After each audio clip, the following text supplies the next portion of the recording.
मित्रांनो, खूप मेहनत करून आपण पैसा कमावतो आणि आपली जबाबदारी आहे की आपला पैसा कुठे जातो, कशा पद्धतीने आपण इन्व्हेस्टिंग करतो याचासुद्धा आपण आज विचार करणं आवश्यक आहे। कारण महागाई खूप वाढते आहे आणि आपले उत्पन्नाचे स्रोतसुद्धा खूपच मर्यादित आहेत। त्या मोजक्या पैशाला व्यवस्थितपणे इन्व्हेस्टिंग करणे हे शिकता आलं पाहिजे। तर कमावलेले पैसे कुठे जातात हे समजत नसेल आणि तुम्हाला आर्थिक यश प्राप्त करून समाधानी आयुष्य जगायचं असेल तर हे पुस्तक नक्कीच तुमच्यासाठी आहे। अर्थसाक्षर व्हा, अभिजित कोळपकर। संबंधित लेखक हे सिया आहेत, त्यामुळे हे पुस्तक सुद्धा अत्यंत महत्त्वाचं आहे।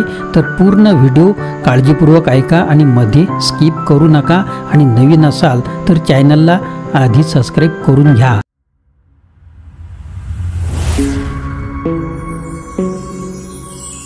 नमस्कार मित्रांनो, माझे नाव आनंद आहे आणि मराठी आनंद यूट्यूब चॅनलमध्ये आपणा सर्वांचे स्वागत आहे। अर्थसाक्षरतेचा अभाव। तुम्ही 1 रुपया कमवा किंवा 1 लाख रुपये कमवा, त्या पैशाचं तुम्ही योग्य नियोजन जर केलं नसेल तर तुमचा पैसा कमवण्याला काहीच अर्थ राहत नाही।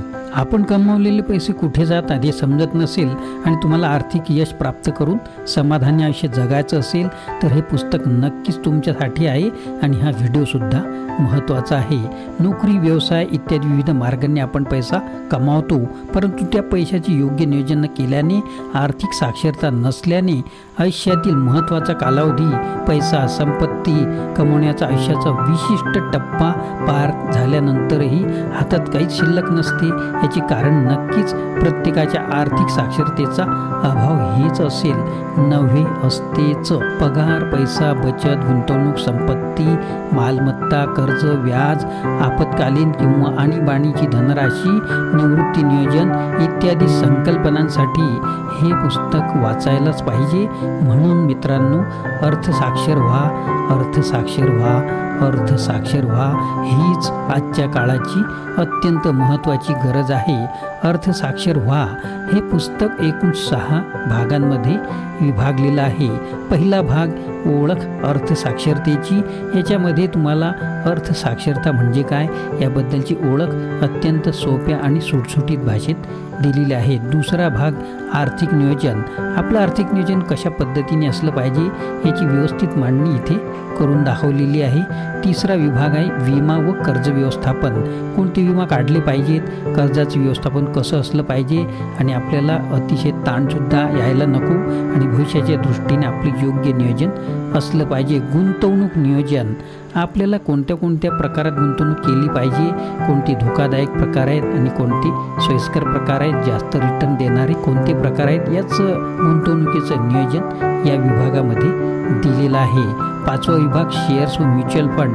मित्रांनो, तुम्हाला जर पुढे जायचं असेल तर शेअर मार्केट, शेअर्स व म्युच्युअल फंड, SIP याबद्दल सविस्तर माहिती असणं गरजेचं आहे। जर तुम्हाला याबद्दल सविस्तर माहिती पाहिजे असेल तर बिझनेस आनंद हे सुद्धा माझं चॅनल आहे किंवा मराठी आनंद चॅनलमध्ये सुद्धा मी आर्थिक नियोजनाबद्दल, शेअर्स मार्केट, म्युच्युअल फंड याबद्दल सुद्धा व्हिडिओ पुढे नक्कीच बनवेल। हिंदीमधील व्हिडिओ पाहण्यासाठी बिझनेस आनंदला व्हिजिट जरूर द्या। 6वा विभाग आहे आर्थिक फसवणुकीपासून सावधान। मित्रांनो, भरपूर असे आर्थिक फसवणुकीचे प्रकार, आपल्या भावनांशी खेळणारे प्रकार आपल्याला पाहायला मिळतील आणि तुम्हाला किंवा तुमच्या मित्रांना असा अनुभवसुद्धा आला असेल की त्यांची अत्यंत आर्थिक फसवणूक होते आणि ते त्यांची भरपूर फजिती करून घेतात। तुमचे उत्पन्न किती आहे यापेक्षा मिळवलेल्या पैशाचा विनियोग तुम्ही कसा करावा, योग्य आर्थिक नियोजन करून विविध ध्येय कशी साध्य करावी, विमा व कर्ज व्यवस्थापन कसे करावे, सुयोग्य गुंतवणूक करून तुमच्या बचतीच्या पैशाला कसे कामाला लावावे याचे उत्तम मार्गदर्शन अर्थसाक्षरवामध्ये लेखकांनी दिलेलं आहे। लेखकांबद्दल 2 शब्द सांगतो।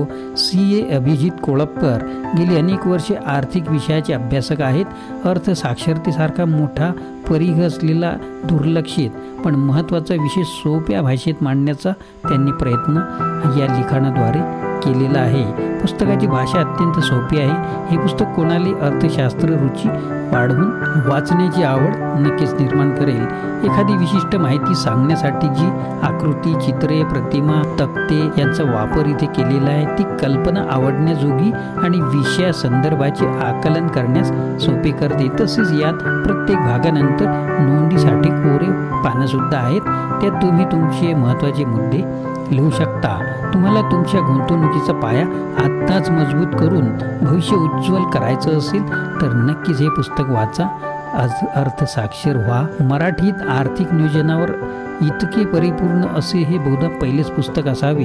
पुस्तकातील मुद्देसूद मांडणी आणि समर्पक दैनंदिन उदाहरणामुळे अतिक्लिष्ट वाटणाऱ्या आर्थिक संकल्पनाही अगदी सहजतेने इथे समजतात। या पुस्तकातून कोणाच्याही share market, mutual fund, loans या बाबतीत असणाऱ्या सर्व प्रश्नांची उत्तरे मिळू शकतात। सर्व आर्थिक स्तरावरील लोकांसाठी आर्थिक नियोजनाची मार्गदर्शक तत्त्वे या पुस्तकात उपलब्ध आहेत। तुमच्या अर्थविषयक धोरणांच्या परिपूर्णतेसाठी हे पुस्तक तुम्ही नक्कीच वाचलं पाहिजे। या पुस्तक वाचण्यासाठी वयाची काही अट नाही आणि अनुक्रम बघितला तर तुम्ही पुस्तक घेण्यापासून आणि वाचण्यापासून राहणार नाही। आधीच आपल्या भाषेत या विषयावर पुस्तकं खूपच कमी आहेत, त्यात आपली आवड अजूनच कमी आहे, ही एक खंत आहे। या दोघांची कमतरता हे पुस्तक सहज भरून काढतं। अंडर 20 अर्थात वयाच्या 20च्या आतील विद्यार्थ्यांनी हे पुस्तक जरूर वाचावं, कारण त्यांना पुढे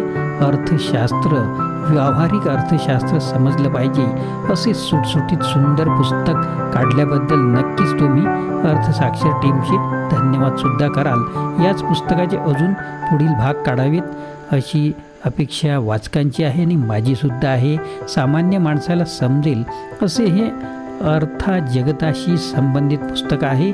यासाठी या विषयावर जर कोणी 4 पुस्तके वाचली असतील तर अर्थकारणाच्या प्रत्येक पैलूवर सविस्तर प्रकाश टाकणारे हे कदाचित पहिले पुस्तक असेल आणि ते मराठीमधील पुस्तकाची रचना, भाषा, प्रकरणे हे किमान माहिती असणाऱ्या अगदी नवशिक्यासारख्या वाचकाला समजेल अशी असल्याने यासाठी लेखकाचे कौतुकसुद्धा इथे करावेसे वाटते।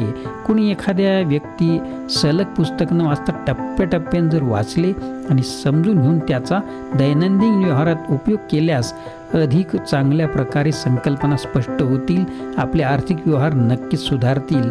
आपल्याला पुस्तक वाचताना आपण व्यवहारात केलेल्या चुका स्पष्ट दिसू लागल्या तर नवल नाही वाटणार। प्रत्येक मराठी वाचकापर्यंत ही पुस्तकं पोहोचल्यास नक्कीच अर्थसाक्षर झाल्याशिवाय राहणार नाही। म्हणून पुस्तक परत वाचून समजून घेऊन इतरांनाही वाचण्यास जरूर सांगावे आणि त्यांना सुद्धा अर्थसाक्षर करावे। हा व्हिडिओ सुद्धा तुम्ही त्यांना शेअर करू शकता, म्हणजे पुस्तकाचं महत्त्व सुद्धा त्यांना कळेल। अर्थसाक्षर हे पुस्तक खऱ्या अर्थाने अर्थपूर्ण अर्थसाक्षर बनवण्यास सक्षम असे माध्यम आहे। सर्वांच्या संग्रही अर्थसाक्षर जरूर असावे, अतिशय सोप्या भाषेत समजेल अशा स्वरूपात मांडणी केलेले एक उत्तम पुस्तक नव्हे तर एक उत्तम मार्गदर्शक म्हणजे हे पुस्तक आहे। जसे लहान मुलांवर बालसंस्कार केले जातात तसे आपण या पुस्तकांच्या माध्यमातून सर्व तरुण पिढीवर अर्थसंस्कार केल्याबद्दल आभार मानावे असे हे अतिशय सुंदर पुस्तक आहे। मित्रांनो, आपल्याला व्हिडिओ आवडल्यास लाईक करा, शेअर करा, सबस्क्राईब करा।